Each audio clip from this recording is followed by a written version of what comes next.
It's time for this week's RSPW Rewind. We missed it last week, but now it's back with posts about 3 hours of Nitro, Bill Goldberg, and Kurt Loder of MTV. That's right, we're going back to the 90s. First, with this post from Nicholas Seafort on February 7th, 1997, a post titled Nitro to Become 3 Hours Long. If the 2-hour Raw starts winning Monday Night Raw or Monday Night ratings battles, I wonder how long it will take for WCW to expand its Nitro show to 3 hours. Perhaps each company can escalate the battle until ultimately the USA Network and TNT become live wrestling channels 24 hours a day. Now this was posted 6 months before the first 3-hour episode of Nitro even aired on TNT, before there were any rumors of such a thing even happening. Nitro did go 3 hours weekly starting in January of 98, but the first 3-hour Nitro was in August of 1997, the same episode of Nitro where Lex Luger beat Hollywood Hogan to win the WCW title. This was 6 days before the Road Wild pay-per-view where Hogan got the belt back.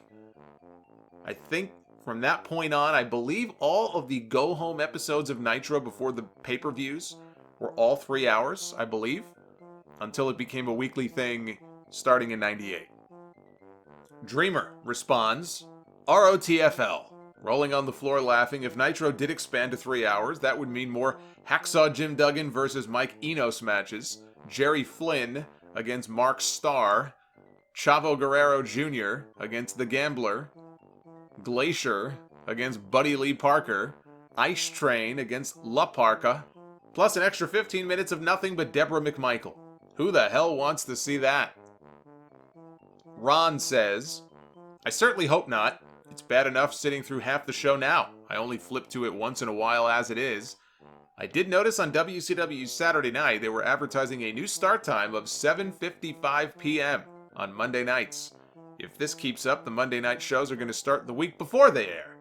Does WCW actually believe that a 2-minute head start on the WWF is going to contribute to a significant advantage? Come on. Does this mean USA is going to allow WWF to start airing at 7:54? Well, he was close. They did start airing at 7:57. I remember those commercials. January 20th, 1998. Ripclaw, with a post titled Nitro going 3 hours, good or bad? This was when Nitro moved weekly to the 3-hour format. I say bad. They've done one 3-hour show that I can remember that kept me interested all the way through. I think it was after Halloween Havoc.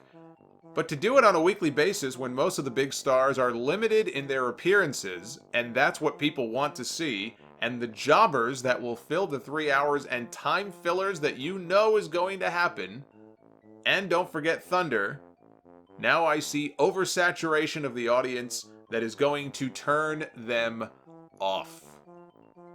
You could take what Ripclaw just said there in 1998 and apply it to Monday Night Raw today, and just replace Thunder with SmackDown.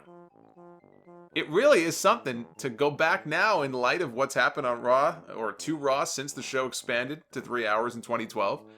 And you look at these comments about oversaturation and turning people off, and it's weird, it's wild to read that now in hindsight. The Brush says, bad. The 2-hour shows can turn deadly boring very quick.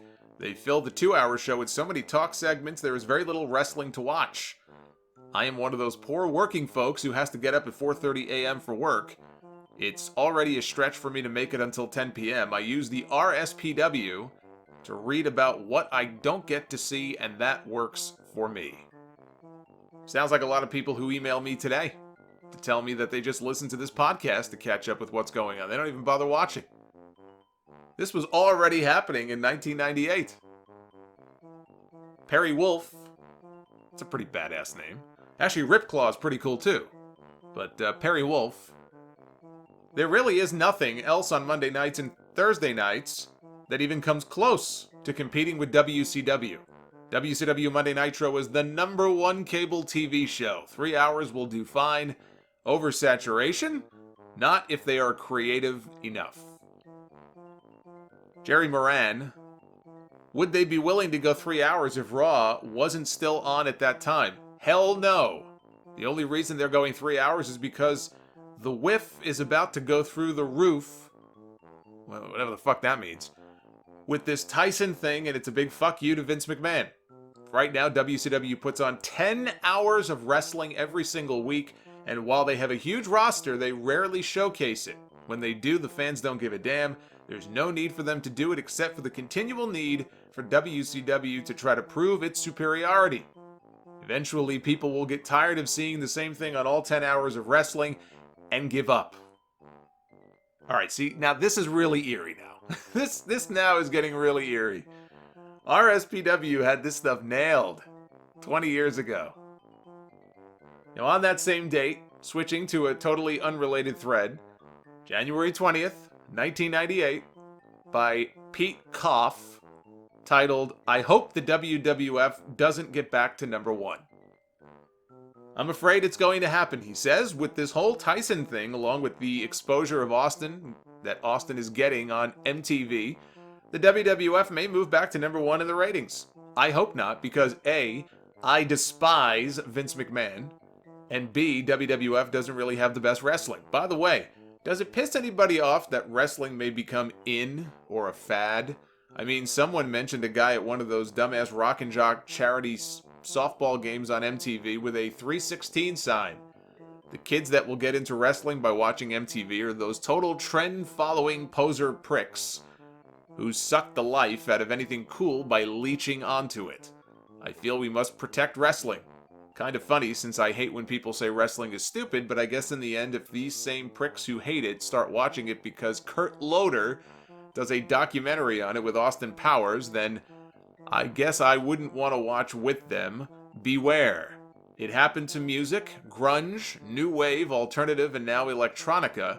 It can happen to wrestling. I don't know what Pete started talking about there at the end. I actually have no clue. After he said Kurt Loder, he lost me. I know who Kurt Loder was. Actually, I wonder what Kurt Loder's up to today. I used to see Kurt Loder all the time.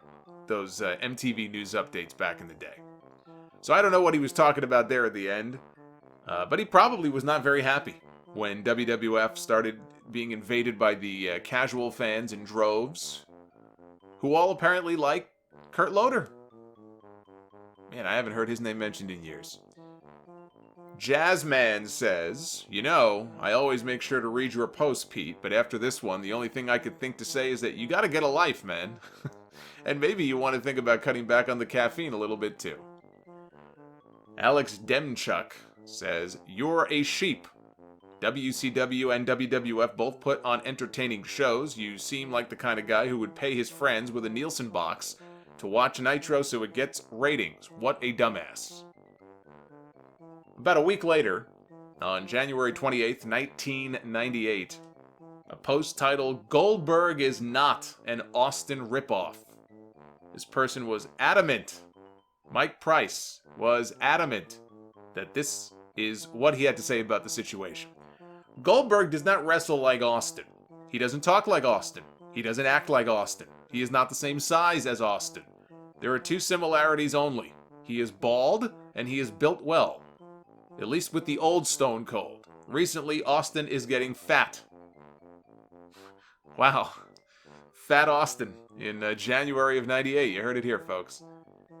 If you want to say Goldberg is ripping off someone, say he is ripping off Nikita. I assume he means Nikita Koloff, not La Femme Nikita. Goldberg is based on the Nikita model. He is built on intensity, presence, and mostly power. His job is to look intimidating and to act like the unstoppable monster. The character keeps him from wrestling long matches. We don't know how good of a pure wrestler he really is yet. His wrestling style is based on Shamrock and Severn type shoot fighters. He is supposed to be really tough, rough around the edges, and a super monster. He is not supposed to be a pure wrestler. I think a perfect feud for him would be against Curt Hennig. They could exploit Hennig's experience and contrast it with Goldberg's power. If you don't like the character, that's fine, but his quick matches have nothing to do with his ability or lack thereof. It's all part of the character development. We'll have to see how he wrestles in a year or two to see his true wrestling ability. Actually, this is what the WWF should be doing with Mark Henry. The WCW was always good at building unstoppable monsters. Big Van Vader, Sid Vicious, The Giant, even Rick Rude to a smaller extent. The WWF does not know how to do this. Mike says, Ultimate Warrior count for anything? The marketing executives made Goldberg a combination of Austin and the Ultimate Warrior. It is very plain to see. To which Matt Norris says, and God, how I hope his father's name is Charles. Yeah, it is very plain to see. Every time Goldberg paints his face, runs as fast as he can to the ring, shakes the ropes, gives someone the stunner, and has an interview where he says ass 100 times, oh yeah, I could tell he just ripped off the Warrior and Steve Austin. Insert sarcasm here. Now don't get mad that I made an ass out of you. It wasn't me. You did a good job of that yourself. And finally, we skip ahead to May 12, 1998, and a post by Chris Dennison titled WWF/WCW Double Standard. Let me start out by saying that I've actually preferred the WWF over the WCW for a while now. I'm just reading it the way he's saying it, folks. He calls it the WCW. But the RSPW Double Standard is pretty ridiculous. While I prefer the WWF, I don't dislike WCW. It's actually hatred for many RSPWers. After all, I'm a wrestling fan. Hell, I even watched the AWF while it was on. What I wanted to comment on was the obvious double standards that are going on. First, Bischoff calling out McMahon in the WWF. Well, that sucks. However, when anybody in the WWF mentions Bischoff or WCW, it's just too cool. Now we have The Edge coming into the WWF. It's a ripoff of the Raven/Crow Sting gimmick, yet no one says, oh, by the way, the Crow Sting gimmick was a ripoff of the Crow. You idiot. Granted, Scott Levy perfected the Raven gimmick in ECW, but if he had gone to the WWF and the WCW pulled a gimmick off like The Edge, everyone would be bitching about it.